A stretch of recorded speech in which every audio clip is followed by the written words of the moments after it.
નમસ્કાર ખેડૂત મિત્રો, આજ રોજ આપણે વાત કરશું શિયાળા સિઝનની, જે અત્યારે હાલના કમોસમી વરસાદની આગાહી હોય, ધાબળ વાતાવરણ રહેતું હોય અને વાદળા પણ થતા હોય છે. તો આપણે એક મુજબ તો પ્રશ્ન હોય છે સુકારાનો. તો આજ આપણે સુકારાને નિયંત્રણ કઈ રીતે કરી તેની ચર્ચા કરશું. હાલ આ સિઝનમાં આપણે જીરું, ચણા, ધાણા અને વટાણાનું વાવેતર કર્યું છે. ઘણા એરિયામાં કલોંજી અને રાયડો પણ થતો હોય છે. તો આ પરિસ્થિતિમાં આપણે સુકારાથી બચવા માટે એપેક્સ ક્રોપ મલ્ટીટ્રેડ આપણા ખેડૂત ભાઈઓ માટે લાવ્યું છે ડિસ્ટ્રોય, જેના સ્પ્રે કરવાથી જમીનજન્ય જો કોઈ ફંગલ હોય તો તે પણ નાબૂદ થશે, કેમ કે પાણી સાથે તેને આપી શકાય છે.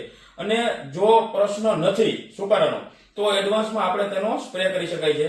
જો એડવાન્સમાં સ્પ્રે કરી તો એનો 5 ml નો ડોઝ હોય છે. અને જો આપણે સુકારાનો પ્રોબ્લેમ જોવા મળતો હોય તો 8 થી 10 ml નો તેનો ઉપયોગ કરવો પડે છે. જો આપણે સુકારાથી બચવું હશે તો આપણે આગોતરા પગલા લેવા પડે. તો ખેડૂત મિત્રો, આપણે તેના પોષક નિયંત્રણ માટે પણ તેનો આપણે ખોરાકનો ઉપયોગ કરવો પડતો હોય છે. જેમાં એપેક્સ ક્રોપ મલ્ટીટ્રેડ આપણા માટે આવ્યું છે પ્લેટિનમ જેલ, જેની અંદર ઓર્ગેનિક કાર્બન છે, સીવીડ છે અને હ્યુમિક એસિડ છે.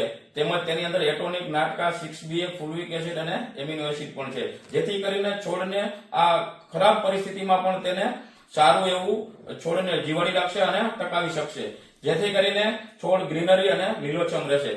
તો ખેડૂત મિત્રો, એપેક્સ ક્રોપ મલ્ટીટ્રેડનું પ્લેટિનમ જેલ અને ડિસ્ટ્રોયનો અચૂક ઉપયોગ કરજો. ધન્યવાદ.